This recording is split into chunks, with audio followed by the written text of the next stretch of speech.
Fala galera do Medblog, Thiago aqui, e hoje eu tenho mais uma aulinha do nosso canal para vocês, uma aulinha super interessante e tem a ver com e essa aulinha tem a ver com o nosso caso 2, que foi apresentado lá na nossa página do Insta. Aliás, se você ainda não acessou a nossa página no Insta, segue lá o Medblog no Insta que tem muita coisa bacana lá para vocês.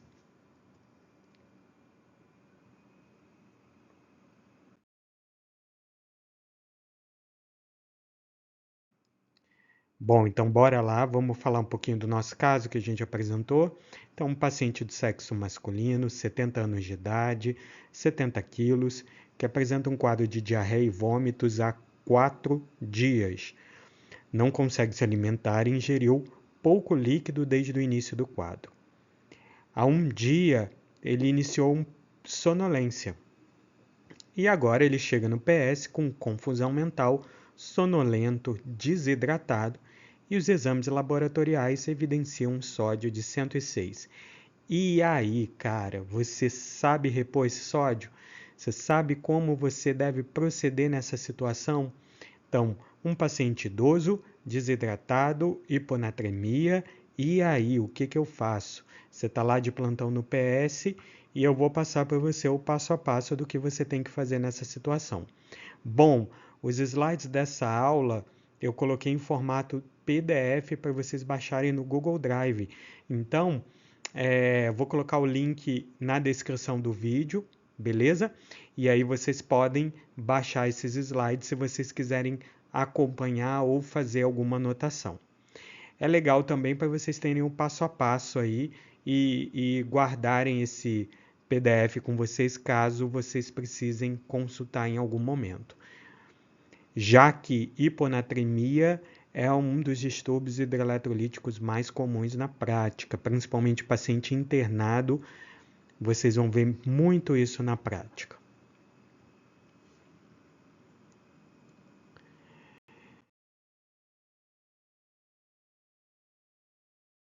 Bom, então nossa aulinha de hoje é sobre o manejo da hiponatremia, né? Chegou paciente com hiponatremia na emergência, tô na minha enfermaria e meu paciente desenvolveu hiponatremia, o que eu faço?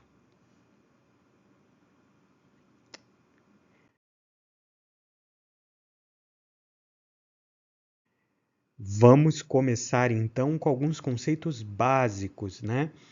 A água é 60% da composição do homem, 50% da composição de mulheres adultas. 2/3 da água no nosso corpo está no meio intracelular. 1/3 está no meio extracelular, distribuído entre os meios intravascular e intersticial. O sódio é o principal cátion do meio extracelular. Principal cátion, ele é o principal determinante da osmolaridade plasmática. Já o potássio, ele é o principal íon no meio intracelular. O sódio normal, 135 a 145. Poucos valores laboratoriais a gente precisa decorar na prática, né? Agora, o sódio é uma coisa que a gente precisa saber. Sódio normal, 135, 145. Qual a definição de hiponatremia? Sódio abaixo de 135. Enquanto o sódio acima de 145, a gente tem uma hipernatremia.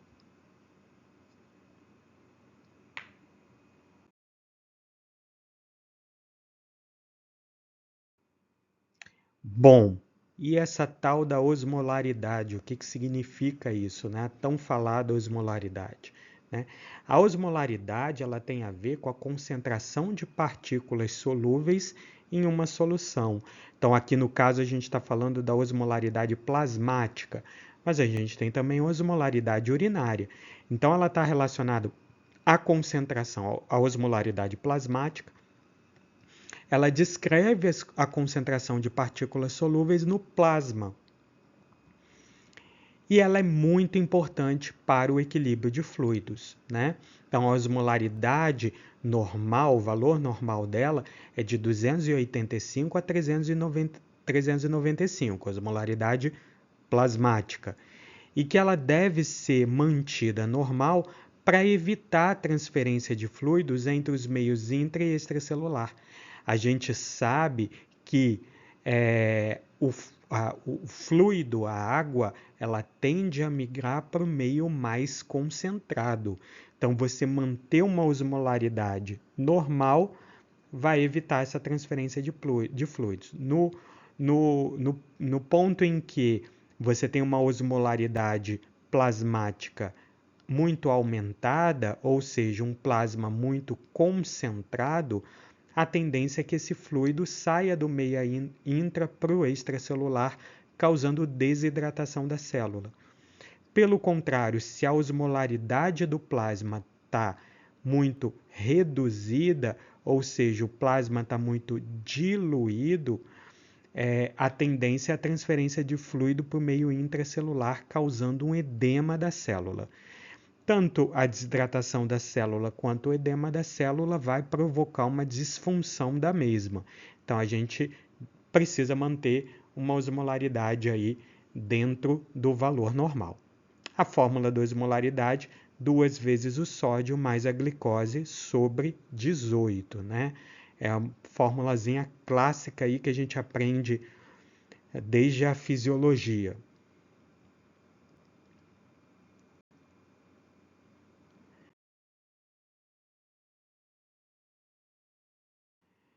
Bom, tem um paciente com hiponatremia. Sódio está abaixo de 135. O que eu preciso fazer? Bom, os 2 pontos iniciais são tentar determinar a causa e avaliar o paciente clinicamente. Então, na hora de repor o sódio, eu preciso saber qual é a causa dessa hiponatremia e como o meu paciente está.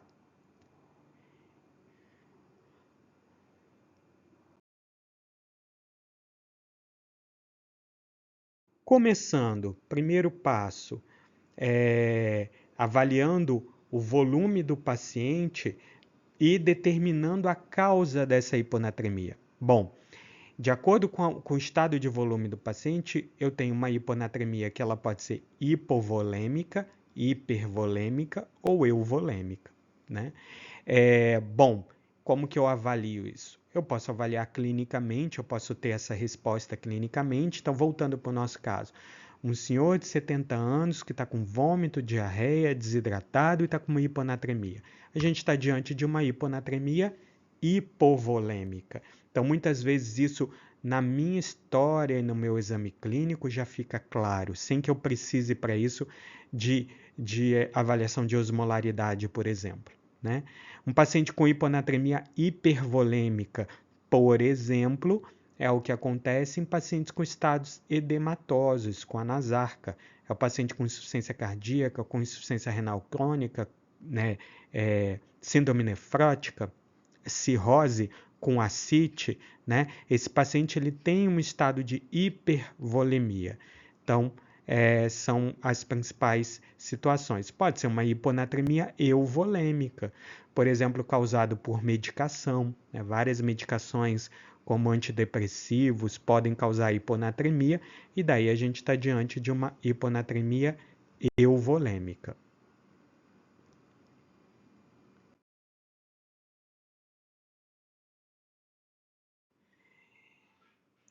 Na hiponatremia hipovolêmica, então, a gente tem uma perda da volemia. Essa perda da volemia vai levar à liberação do hormônio antidiurético. Então, pensem no nosso paciente em questão. Vômito, diarreia, está desidratado, né? Desidratado diminui a volemia, diminui a perfusão renal.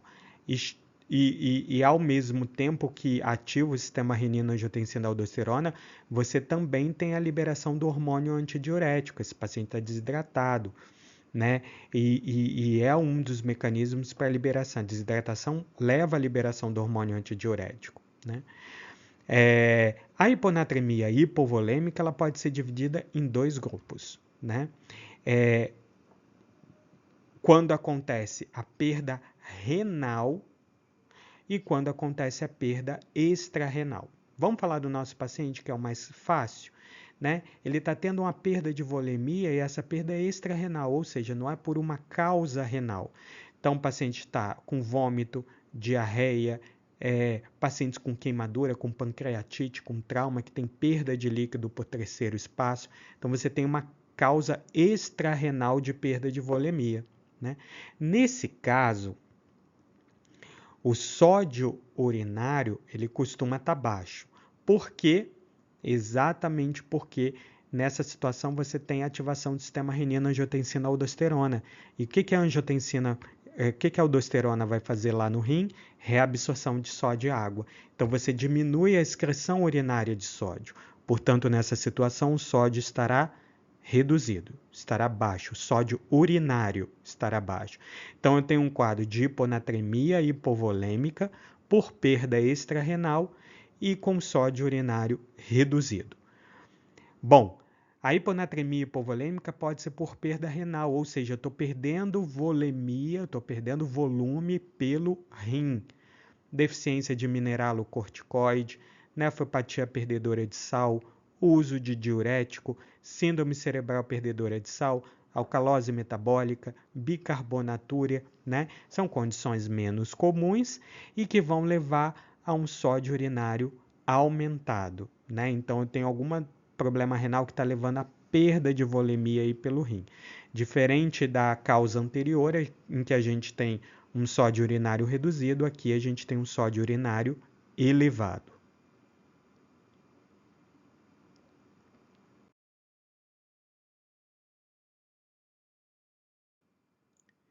Bom, na hiponatremia euvolêmica, a gente tem hipotireoidismo, fármacos, como eu falei, antidepressivos, síndrome da secreção inapropriada de hormônio antidiurético, insuficiência suprarrenal, deficiência de glicocorticoides, podem ser causas de hiponatremia euvolêmica, né? Fármacos a gente suspende. Se o paciente tem hipotireoidismo, insuficiência suprarrenal ou deficiência de glicocorticoide, eu reponho esses hormônios, ok?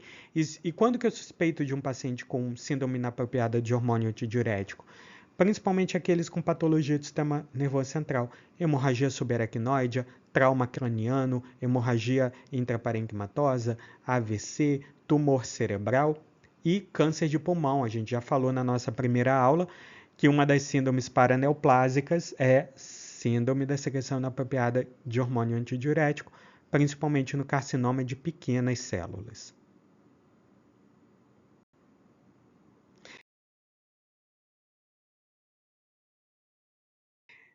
Já a hiponatremia hipervolêmica, né, a gente tem as causas que vão cursar com estados edematosos, né, síndrome nefrótica, insuficiência cardíaca, cirrose,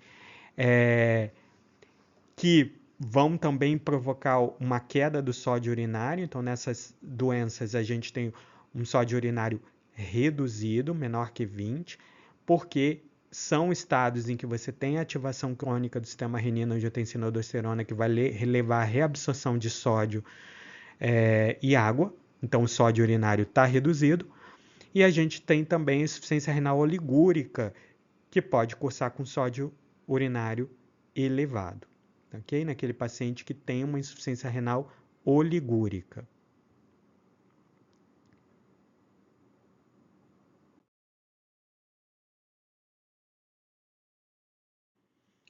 Bom, então falando um pouquinho das causas, então é interessante eu saber se a hiponatremia é hipovolêmica, hipervolêmica ou euvolêmica, porque com isso eu vou conseguir pensar nas causas, né?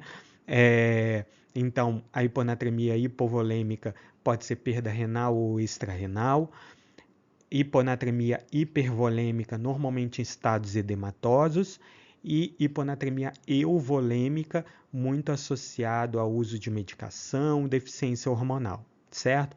Então, primeiro ponto, né? Casos, eu posso estar diante de um paciente com pseudo-hiponatremia, né? Uma questão que precisa ser avaliada. Pacientes com hipertrigliceridemia grave ou quadro de mieloma múltiplo, isso pode falsear o exame laboratorial. E aí eu preciso pedir o sódio iônico para saber realmente qual é o sódio desse paciente. Então, o paciente não tem hipertrigliceridemia, não tem mieloma múltiplo, né? Então, ponto que eu preciso descartar. Quais medicações que o paciente usa?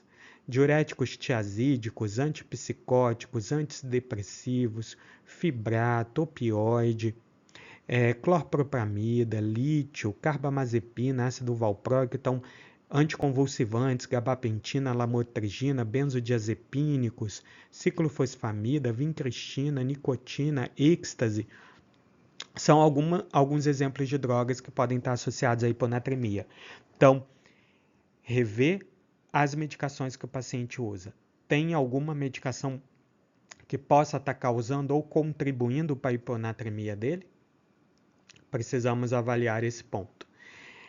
Se ele tem edema de membros inferiores ou anasarca, eu já vou mais para uma hiponatremia hipervolêmica, insuficiência cardíaca, insuficiência hepática, insuficiência renal, síndrome nefrótica. Se ele está desidratado, aí eu vou pensar, está com diarreia, está com vômito, tem hemorragia, tem queimadura, ou seja, são causas extra-renais, ou faz uso de diurético, tem insuficiência adrenal, acidose tubular renal seriam causas renais, né? Saber a glicemia para a gente corrigir o sódio, né? Então, se o paciente, por exemplo, em pacientes com cetoacidose diabética, né, em que você pode ter glicemia aí chegando a 600, 700, 800, né, eu preciso lembrar de corrigir o sódio, tá? Então, atenção à hiperglicemia, né? Para cada 100 de aumento na glicose, eu preciso somar 1,6 no sódio encontrado no exame do paciente para eu ter o sódio corrigido. Se o paciente está normovolêmico, ou seja, uma hiponatremia euvolêmica ou normovolêmica, daí eu já vou pensar em deficiência hormonal, como hipotireoidismo ou insuficiência adrenal. E por fim, a síndrome da secreção inapropriada do hormônio antidiurético, como eu já disse anteriormente, suspeitar com pacientes de patologia do sistema nervoso ou pacientes com câncer de pulmão.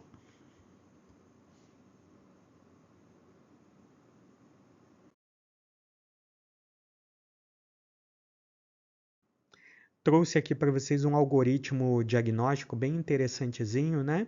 Então, o paciente está com sódio abaixo de 135 e tem a osmolaridade plasmática normal, né? Pensar sempre em dosar proteínas e lipídios. Pacientes com mieloma múltiplo, hipertrigliceridemia, podem ter uma hiponatremia, pseudohiponatremia, né? Nesse caso, observar se o paciente não está fazendo uso de nenhum fluido hipotônico, como o uso de manitol hipotônico, por exemplo, que pode levar à hiponatremia. Caso ele esteja usando, suspender, certo? Pensando sempre na hiponatremia em pacientes com osmolaridade normal, né? Pacientes com osmolaridade plasmática baixa, né? Menor com osmolaridade pacientes com osmolaridade plasmática baixa, o ideal é avaliar a osmolaridade urinária. Com osmolaridade urinária menor que 100, pode ser polidipsia primária ou potomania. Potomania é ingestão crônica de cerveja. Com osmolaridade elevada, urinária elevada, maior que 100, avaliar a volemia, que é o próximo passo, o próximo slide. A osmolaridade plasmática elevada, a gente tem que pensar bastante em síndromes hiperosmolares, uso de manitol, por exemplo. Legal, né?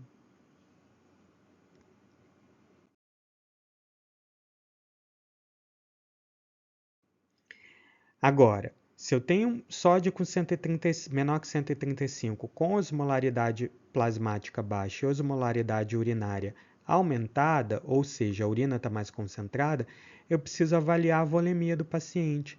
Então, voltando, hipervolêmico, estados de hipervolemia. Volemia normal, deficiência hormonal e SIAD. Volemia reduzida com sódio urinário baixo, perda extrarrenal. Com sódio urinário elevado, perda renal. Ok? Então, esse algoritmo que está aqui nesse slide é bem interessantezinho. Então, a gente definindo o estado de volemia, né? A gente pode chegar na causa principal, excluindo pseudohiponatremia, excluindo uso de fluido hipotônico, manitol, né? Solução hipotônica, porque caso o paciente esteja fazendo, eu tenho que suspender essas soluções.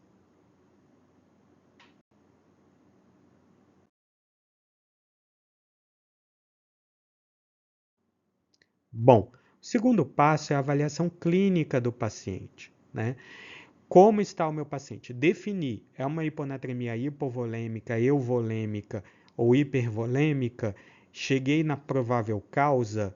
É importante, porque eu preciso tratar a causa para corrigir a hiponatremia. O próximo passo é a avaliação clínica. Como está o meu paciente? Ele é assintomático? Ele tem sintomas leves, como fraqueza, anorexia e mal-estar? Ou tem sintomas graves, como edema cerebral, aumento da pique com náusea, cefaleia, confusão, rebaixamento da consciência, convulsão ou coma, né? No meu exame físico, ele tem uma mucosa seca, olho fundo, perda de turgor cutâneo, hipotensão postural, taquicardia, oligúria, poliúria, confusão mental, sonolência, coma.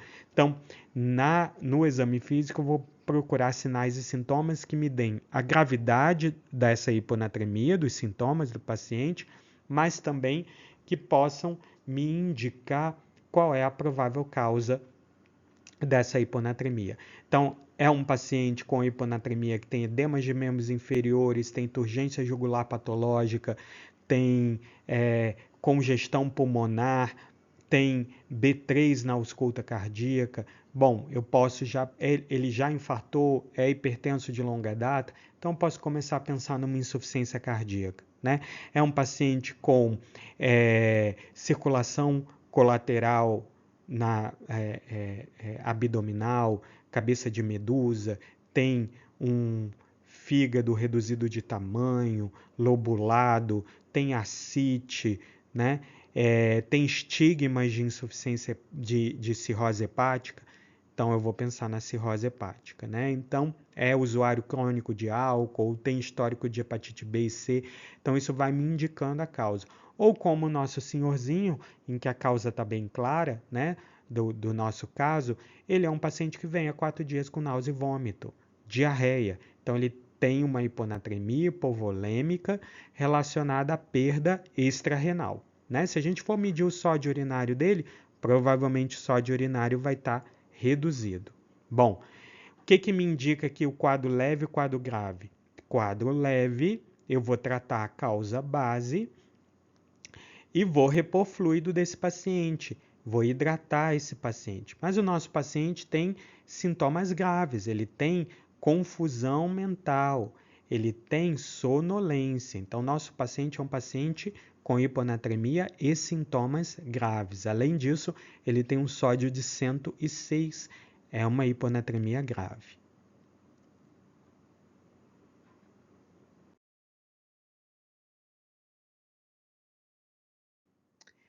Bom, o próximo passo é o tratamento desse paciente. O que eu considero na hora de tratar?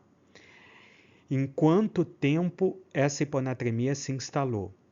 Ela é aguda ou crônica? Ou seja, ela tem menos de 48 horas ou mais de 48 horas de instalação, né?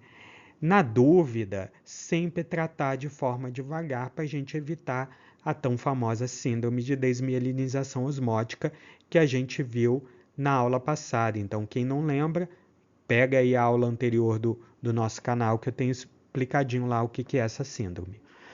Bom, o ideal é que a gente aumente no máximo 10 mEq por litro em 24 horas. Ideal de 6 a 8, né? E até 18 mEq por litro em 48 horas. Então, a gente não repor mais do que 10 mEq por litro em 24 horas, tá? Porque isso aumenta o risco da síndrome de desmielinização osmótica. Segundo ponto, como eu já falei, é a gravidade do quadro. Se o sódio está menor que 115, sempre internar o paciente. Esse paciente precisa ser tratado prioritariamente em UTI, né? Monitorizando a anatremia dele a cada 4 horas, principalmente no primeiro dia, e em alguns casos, dependendo da gravidade dos sintomas, no início da reposição a cada 2 horas. Bom, se o paciente tiver sintomas graves, como do nosso caso, né, o sódio ele pode ser elevado 2 mEq nas primeiras 2 horas, até melhorar os sintomas. Após, reduzir a velocidade de correção. Então, resumindo, saber a velocidade de instalação. Se a hiponatremia tem mais de 48 horas, o risco de síndrome de desmielinização osmótica é maior. Segundo, a gravidade. Se tem sintomas neurológicos ou se tem o sódio abaixo de 115, internar. Terceiro, sintomas do paciente. Se ele tem sintomas graves, você pode fazer um aporte maior de sódio nas primeiras horas, primeiras 2, 3 horas, e depois diminuir a velocidade de infusão.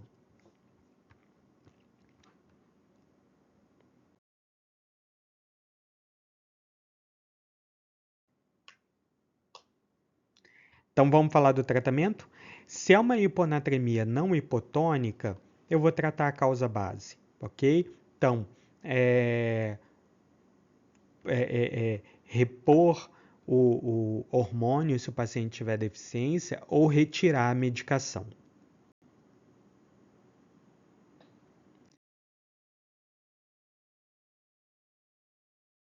Se é uma hiponatremia hipotônica hipovolêmica, é o caso do nosso paciente da questão, eu vou fazer a salina isotônica para pacientes assintomáticos, né? Então, o paciente não tem sintoma nenhum. Eu vou repor, vou hidratar esse paciente, ele está desidratado. Agora, se o paciente ele é sintomático grave, eu posso fazer uma dose de ataque de salina 3%. É o caso do nosso paciente.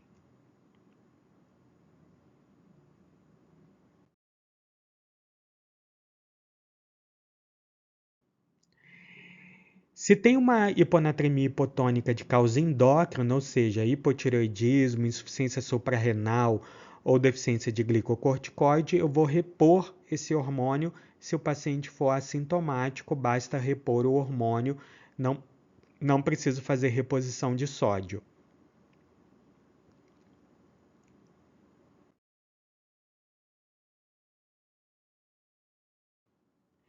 Agora, se eu tenho uma hiponatremia hipotônica, normovolêmica ou hipervolêmica, pacientes com cirrose, estados edematosos, paciente com CIAD, né? E ele tem sintomas agudos, como o nosso paciente da questão, né? Que tem sintomas agudos, eu vou repor a salina hipertônica até que pode ser repetida a 3% mais rapidamente, que pode ser repetida até 2 vezes se os sintomas persistirem. Pacientes com estados edematosos, furosemida, e eu posso usar também Vaptano para auxiliar na melhora dessa anatremia.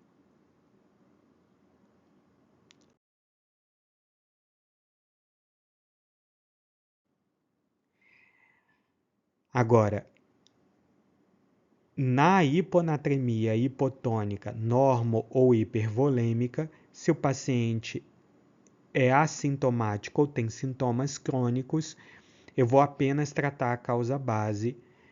Naqueles pacientes com estado edematoso, como a insuficiência cardíaca, eu vou fazer restrição hídrica e a furosemida associada pode auxiliar. Dieta hipersódica, que não vale para pacientes hipervolêmicos, apenas para pacientes normovolêmicos. O uso de Vaptano. E na síndrome da secreção inapropriada de hormônio antidiurético, restrição hídrica, furosemida e uso de carbonato de lítio ou ureia pode auxiliar no tratamento e na normalização do sódio.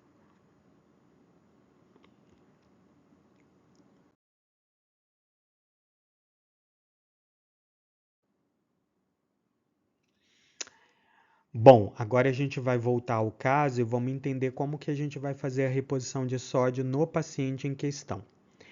Primeiro, deixa eu recapitular para ficar claro e todo mundo entender os conceitos.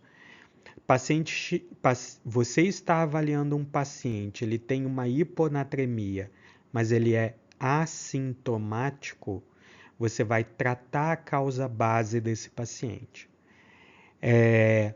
Se você tem um paciente com hiponatremia, ele tem sintomas leves, você vai tratar a causa base desse paciente e vai observar a evolução desse paciente, desse quadro, tá?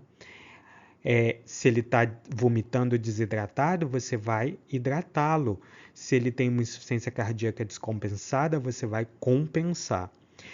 Agora, se o paciente é sintomático grave, se ele tem sintomas neurológicos graves, é importante fazer a reposição do sódio, principalmente em ambiente hospitalar. Bom, vamos então ao caso, vamos entender nessa situação como você vai fazer a reposição e com isso você pode replicar para outros pacientes a mesma ideia. Homem, 70 anos, 70 quilos, sintomático com sódio de 106. Esse é o resumo do nosso caso. Quando que eu preciso repor de sódio para esse paciente? Em 24 horas. Eu posso repor no máximo 10 mEq por litro. Bom, se eu tenho 10 mEqs, se eu tenho um sódio de 106, o máximo que eu posso atingir em 24 horas é 116.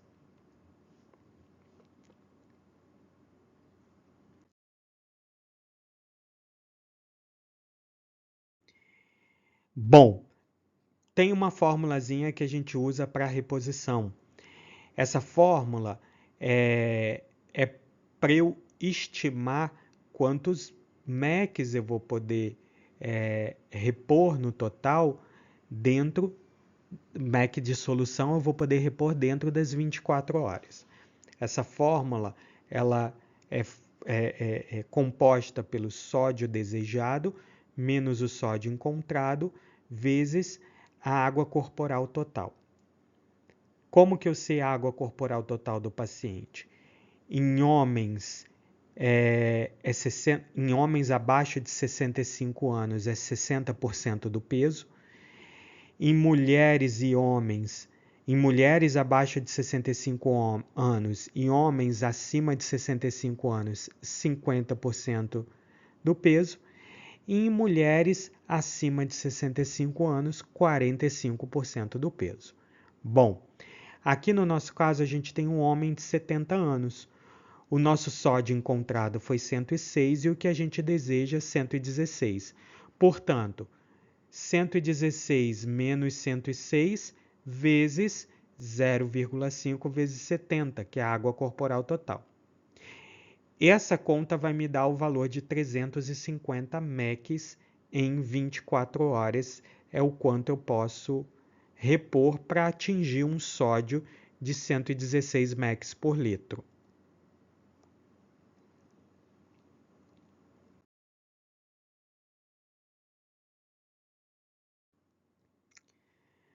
Bom, precisamos lembrar que um soro de A3... Bom, como eu tenho um caso grave, eu vou fazer a reposição desse sódio com um soro a 3%, uma salina hipertônica.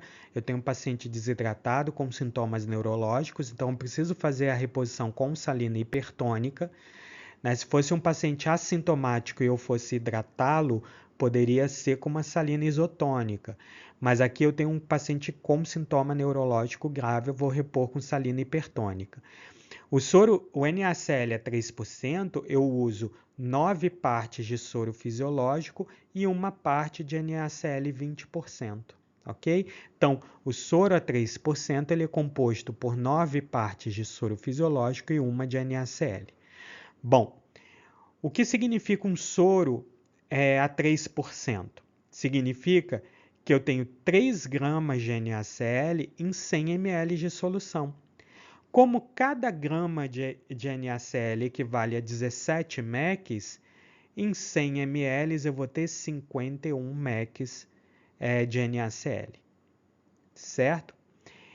Eu vi no slide anterior que eu preciso repor no máximo 350 mEq. Isso vai me dar em soro NaCl 3%, 680 ml. Então, a gente precisa saber que o NaCl é 3%, tem 51 mEq em 100 ml. Se eu preciso repor no meu paciente em 24 horas 350 mEq, isso vai dar em solução o equivalente a 680 ml. Então, eu preciso repor com soro a 3%, 680 ml IV em 24 horas.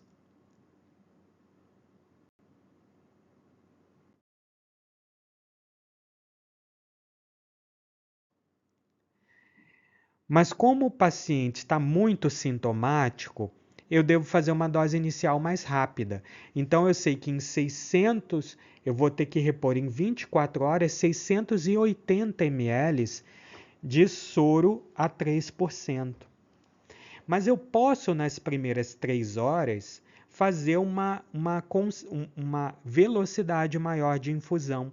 Isso para tirar o paciente dos meus sintomas graves, sintomas neurológicos graves. Então, eu posso fazer nas primeiras 3 horas de 1 a 2 mEq por hora. Então, se eu pensar em fazer 1 mEq por hora nas primeiras 3 horas, eu vou ter 3 mEqs nas primeiras 3 horas. Fazendo a conta novamente, né? Água corporal total do meu paciente vai ser 0,5 vezes 70. Se eu quero repor só 3 mEqs nessas primeiras 3 horas, multiplico por 3. E isso vai dar um valor de 105 mEq, que é equivalente a 6 gramas, né, de NaCl, que é o equivalente a 200 ml de soro de NaCl a 3%. Mas como que você chegou a essa conta aqui? Eu simplesmente refiz a conta do slide anterior, só que ao invés de usar 10 mEqs, que é o de 24 horas, eu coloquei 3 mEqs e eu cheguei a 200 ml de NaCl. Esses 200 ml eu posso fazer nas primeiras 3 horas. Ou seja, em resumo, eu preciso fazer 680 ml em 24 horas, sendo que nas primeiras 3 horas eu posso fazer 200 ml e os outros 480 nas demais 21 horas. Compreendido? Então, como eu tenho um paciente grave, eu vou iniciar uma velocidade de reposição mais rápida e depois eu coloco uma reposição mais lenta. Por que a gente faz isso? Para tirar o paciente dos sintomas de forma mais rápida, ou seja, para melhorar o nível de consciência do paciente mais rapidamente. Esse tipo de tratamento mostrou que o paciente tem uma recuperação mais rápida dos sintomas neurológicos, sem que isso aumente o risco da síndrome de desmielinização osmótica. Então, como que eu vou tratar esse paciente? Primeiro, montar a solução do soro do NaCl 3%. Então, NaCl 3% são 9 partes de soro fisiológico para uma de NaCl 20%. Então, eu vou colocar assim na minha prescrição. Soro fisiológico 0,9%, 450 ml, mais NaCl 20%, 50 ml. Sendo que eu vou fazer nas primeiras 3 horas em bomba de infusão contínua 200 ml e os outros 480 ml nas próximas 21 horas.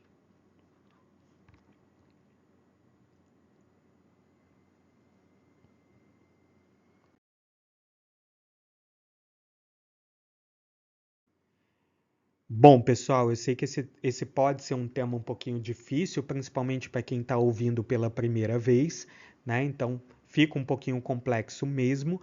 Eu sugiro que vocês treinem, que vocês vejam essa aula outras vezes, que vocês leiam materiais sobre o assunto e, sobretudo, todo paciente que você avaliar com hiponatremia, faça esse raciocínio que você vai conseguir manejar bem o seu paciente, ok? Muito obrigado pela atenção de todos. Curtam, compartilhem o canal, comentem sobre a aula, aceito sugestões e até a próxima.